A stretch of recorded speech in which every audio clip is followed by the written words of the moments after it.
Chapter 2. A Hand in the Back. That evening, in his hotel room in Vancouver, Nick could not stop thinking about the girl in the Whistler Cafe.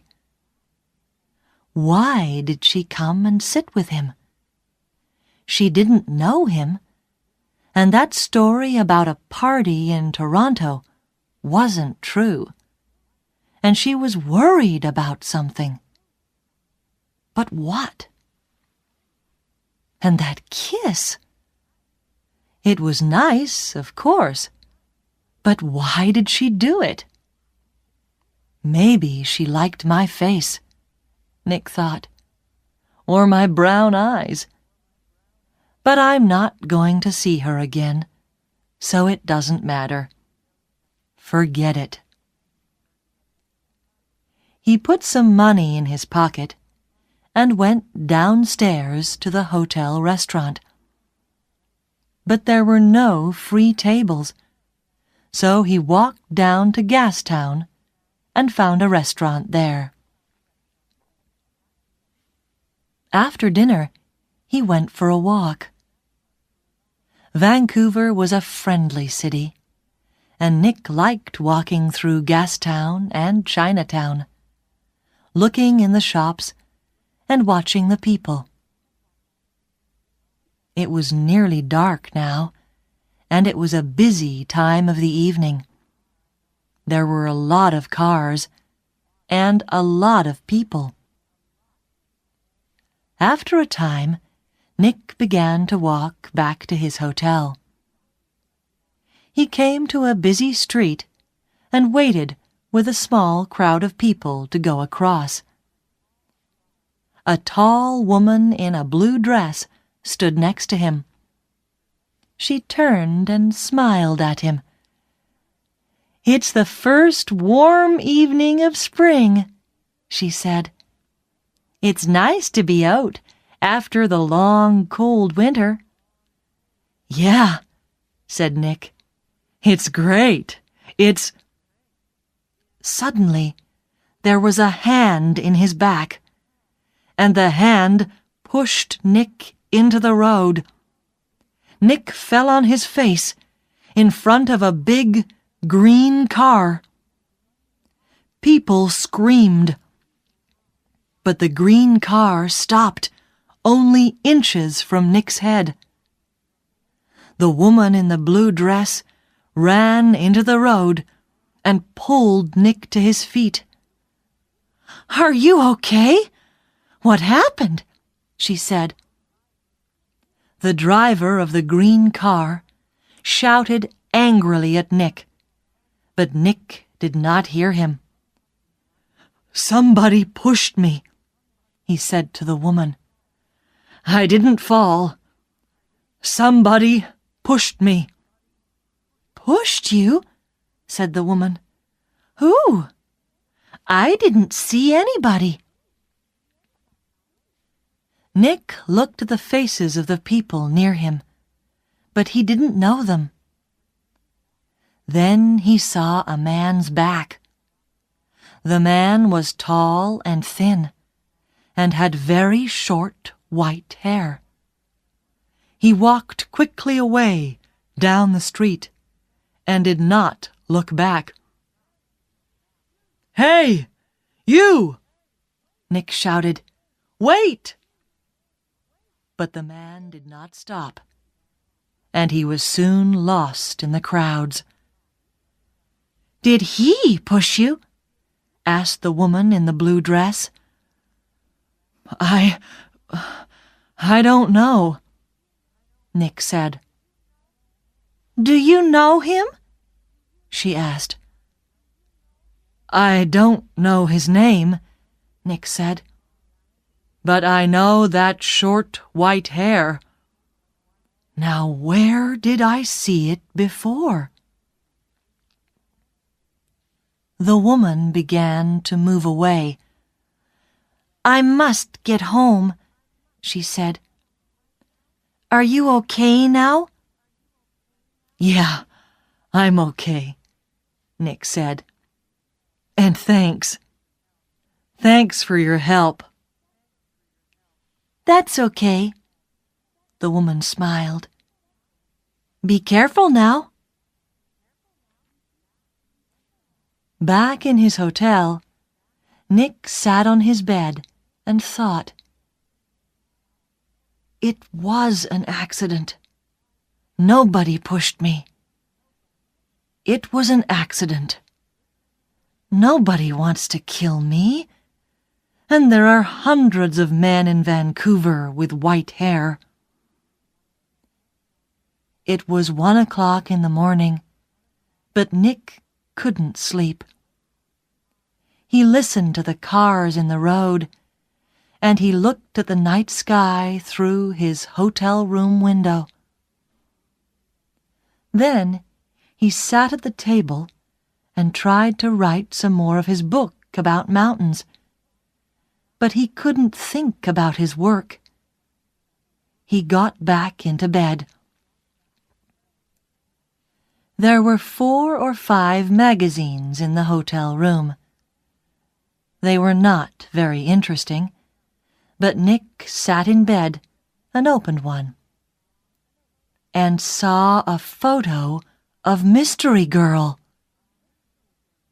He looked at the picture very carefully. But yes, it was her. Jan, the girl from the Whistler Cafe. She was next to a man of about 50 or 55, and they were in the garden of a big, expensive house. They smiled at the camera, and they looked very happy. Canadian millionaire Howard Hudson and his daughter Meg, it said under the picture, at their home in Toronto. Meg Hudson, not Jan, not Mystery Girl. Meg Hudson, the daughter of a millionaire. Nick read it again. Why did she come and sit with me in the cafe at Whistler?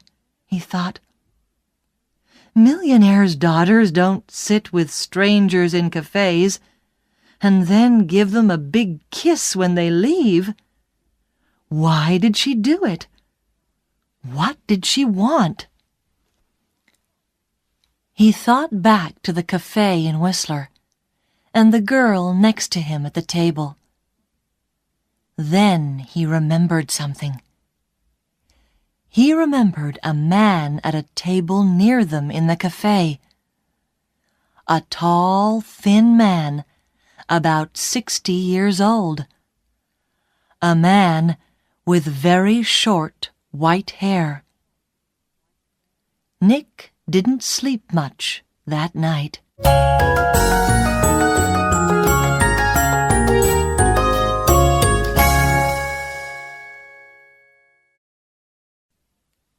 Chapter 3. A Walk in the Park. The next day was Thursday. Nick stayed in his hotel room and wrote about mountains all morning. Then he drove to Stanley Park in the afternoon. He sat and read a book for an hour. Then he went for a walk under the tall trees. There was nobody here. It was quiet, and he could walk and think. He thought about Meg Hudson and about the man with white hair. Did he know Meg Hudson? Did she know him? He remembered Meg Hudson's last words. Drive carefully, Mr. Hollywood. Why did she say that? Why did she call him Mr. Hollywood? He didn't understand any of it. Suddenly, he heard a noise. He stopped. That was a gun, he thought.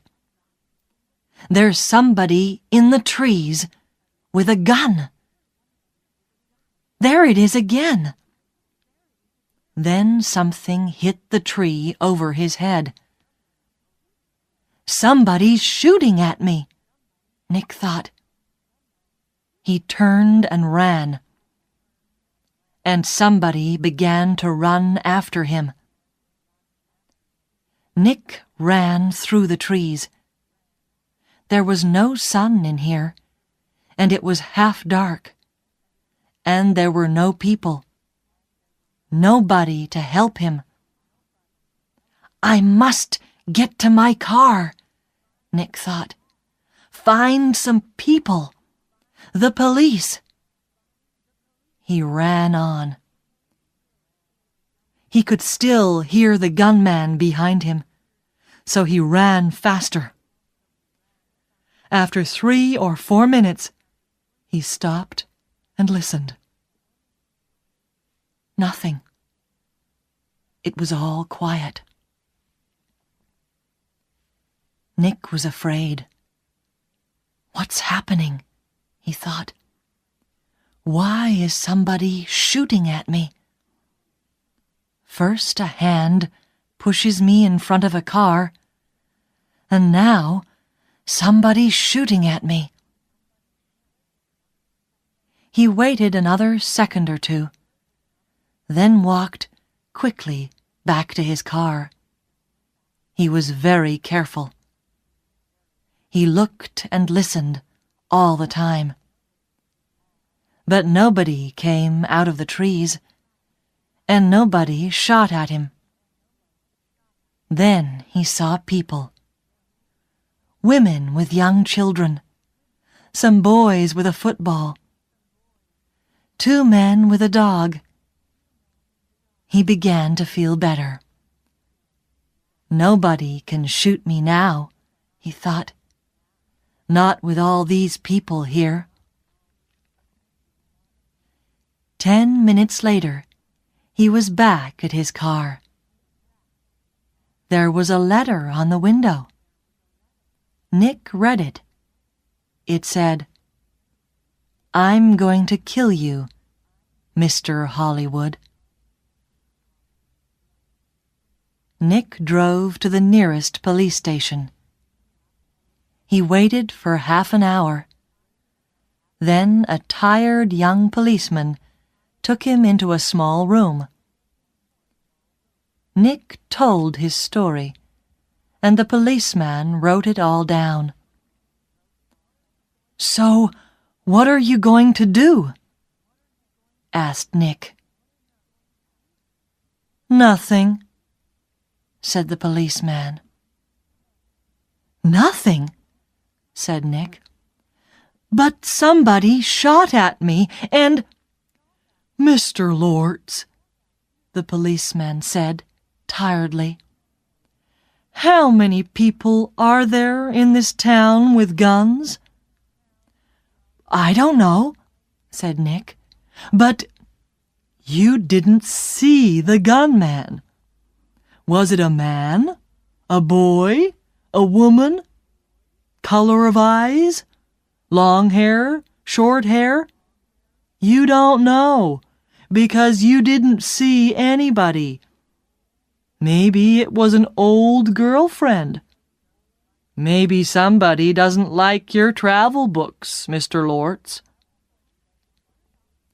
"But what about the man with white hair in Whistler?" said Nick. "The girl, Meg Hudson, called me Mr. Hollywood in the cafe, and this man heard her.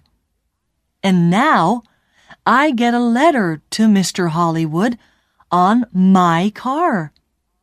Who is this Mr. Hollywood?" "We all want answers to our questions, Mr. Lortz," the policeman said. "But we don't always get them." Questions, but no answers. Nick walked out of the police station and drove to his hotel. He was angry and afraid.